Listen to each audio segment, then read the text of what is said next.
Hello and welcome to my 18th tutorial. In this tutorial we will do a fun project and create a simple snake game in C++.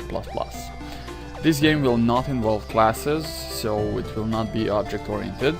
It's just a simple snake game just to have fun. The first thing you should do when making games generally, or something that's similar to games, you should make a few functions. The first function should be setup, the second draw, the third input, and the fourth logic.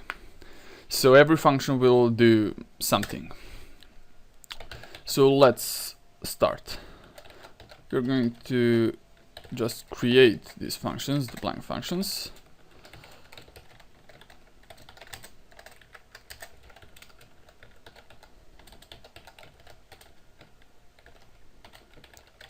Sorry for the typos.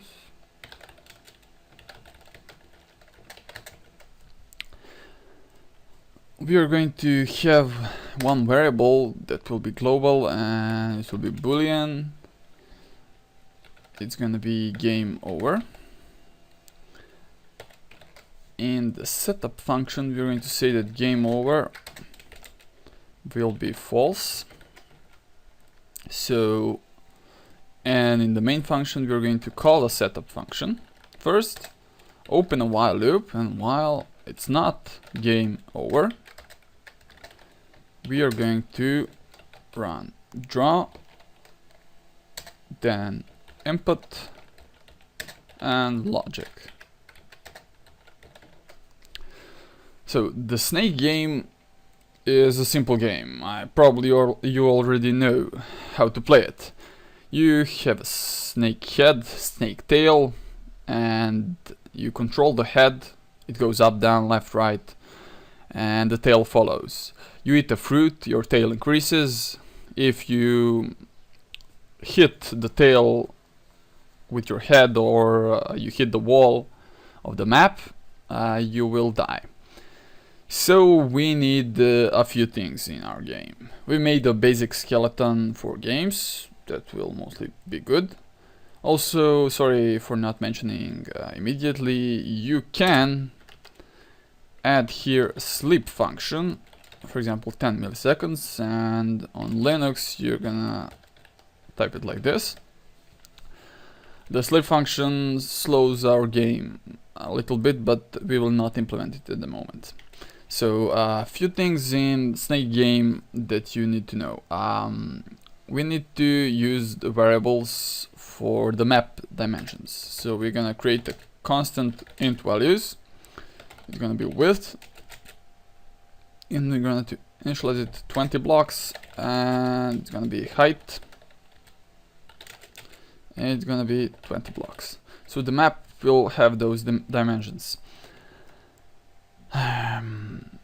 Now we need variables for our head position, X and Y, and we also need the variables for the fruit position. They will hold the coordinates, so our coordinate system is 20 by 20. Also we need a score variable, but that's optional, and we need to track the direction of the snake. So you know, when you press, for example, A, the snake will go left, and the snake will go constantly left. You do not need to press A multiple times in order to move it left. So we need to somehow track the direction. So when we press the keys, we're going to change the direction of the snake, and we're going to use enumeration for this. It's typed like this, enum, and we're gonna call it direction, and it can have only the values from here. So we're gonna say stop is the first value, it's gonna be equal to 0. The second is left, right, up, and down. And we're going to also make a variable in direction there that will hold the direction of the snake. So in the setup we're going to say that the direction is going to equal to stop. So the snake will not move until we start moving it. We can set the position of the head let's say x is gonna be width divided by 2, so it will be on the middle, and height divided by 2, so the snake head will be centered on the map. For the fruit, we should randomly place it somewhere on the map, so we are going to say fruit random and mod the width. So this will create a random number from 0 to width -1. And fruit and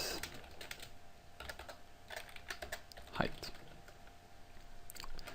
So we made the basic. Oh yes, we can set the score to 0 also. So let's get on with drawing.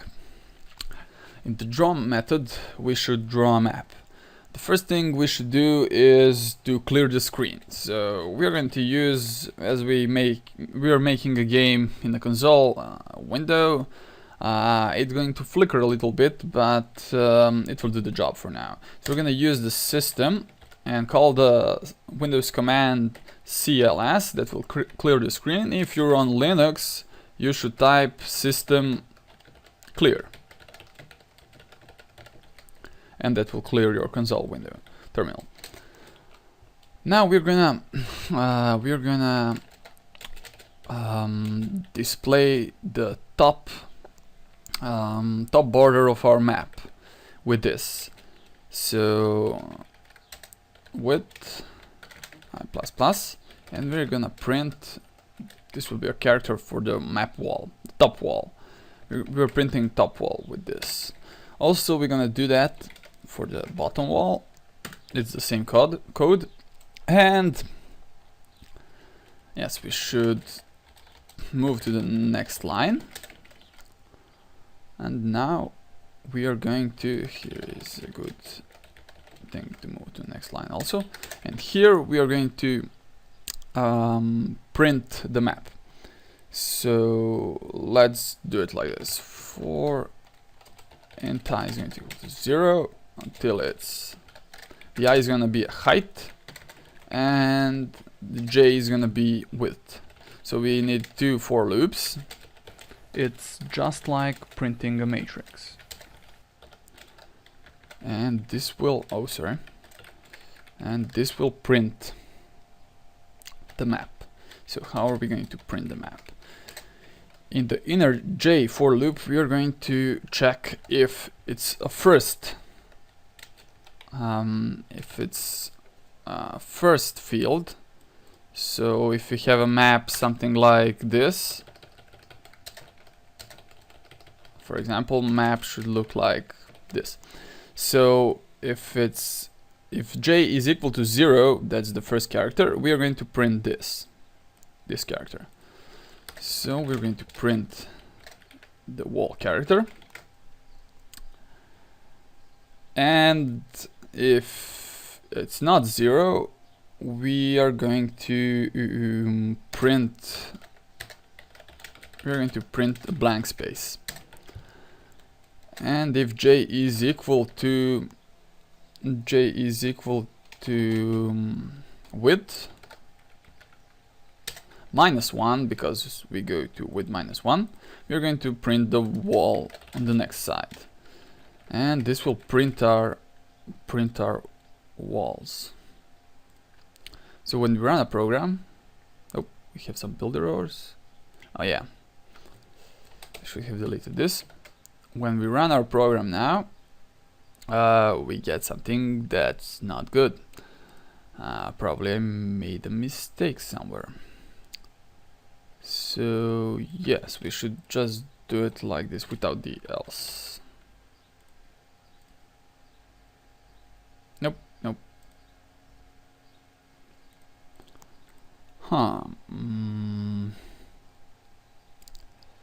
Doesn't work like that. So I guess, oh yeah, we don't print the end line here. we need to go to the next line. So when we exit this loop, this is printing the first row only, and when we exit the rows only, and when we exit the rows, we should get something like that. And notice that it flickers a little bit, and also we have some characters missing because we printed 20 spaces. We need to add 2 more characters, and 1 character for the wall, the right wall, and 1 character for the left wall. We need to add some characters here, so we're gonna fix this by doing +2 on the width, and now when we run the program, it will be good. Okay, we'll finish this tutorial here, and in the next tutorial we are going to improve our drawing method so we can print the fruit and print the snake head, and we'll move to the movement. Thanks for watching, and please subscribe. See you in the next part.